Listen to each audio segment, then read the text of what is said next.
ગોંડલ જૂની દુકાનના વિવાદમાં યુવકો પર હિંસક હુમલો. ગોંડલના કૈલાસ કોમ્પ્લેક્સ પાસે ધૂળેટીની રાત્રે લોહિયાળ જંગ ખેલાયો હતો. વિનાયક મોબાઈલ પાસે રાત્રે આશરે 9:30 વાગ્યે 2 થી 3 અજાણ્યા શખ્સોએ ધોકા અને પાઇપ વડે હુમલો કરતા ચકચાર મચી ગઈ છે. આ હુમલામાં ગૌરવ જોશી અને હરદીપભાઈ માંડવિયા નામના 2 યુવકોને ગંભીર ઈજાઓ પહોંચતા તાત્કાલિક ગોંડલની ખાનગી હોસ્પિટલમાં ખસેડવામાં આવ્યા હતા.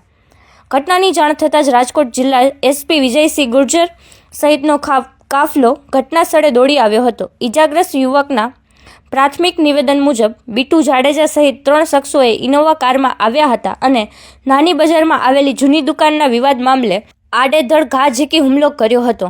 ગોંડલ પોલીસે આ મામલે ફરિયાદ નોંધવાની તજવીજ હાથ ધરી અને હુમલાખોરોને ઝડપી પાડવા વધુ તપાસ શરૂ કરી છે. કૈલાસ કોમ્પ્લેક્સમાં જે મારામારીની ઘટના હતી, શું છે સમગ્ર વિગત? અત્યારે ફરિયાદી ગૌરવભાઈ ભરતભાઈ જોશીની ફરિયાદ લેવાનું ચાલુ છે.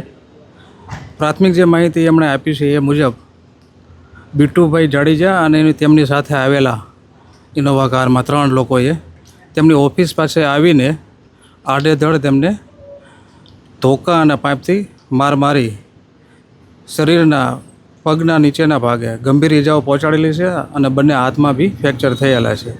હાલ ફરિયાદીની ફરિયાદ લઈ અને આગળની તપાસ જારી છે. કયા કારણોસર મારામારી છે? કારણમાં પ્રાથમિકમાં ફરિયાદી એવું જણાવ્યું છે કે તેમની જૂની દુકાન છે મોટી બજારમાં, એ દુકાન બાબતનો જૂનો વિવાદ છે. જે પાઘડી પણ એમની દુકાન આવેલી છે, એ દુકાનનો ઇસ્યુ છે, એ વિવાદ બાબતે ઝઘડો થયેલો છે.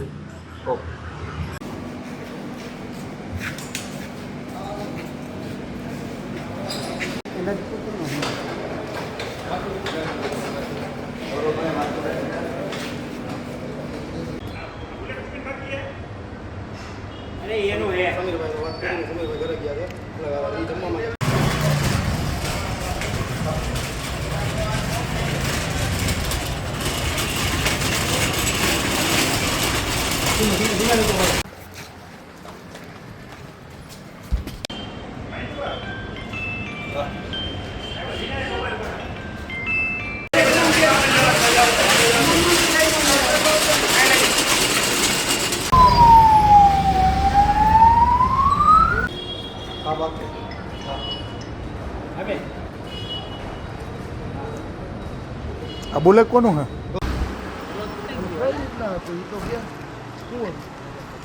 મારી સાહેબની ગાડી.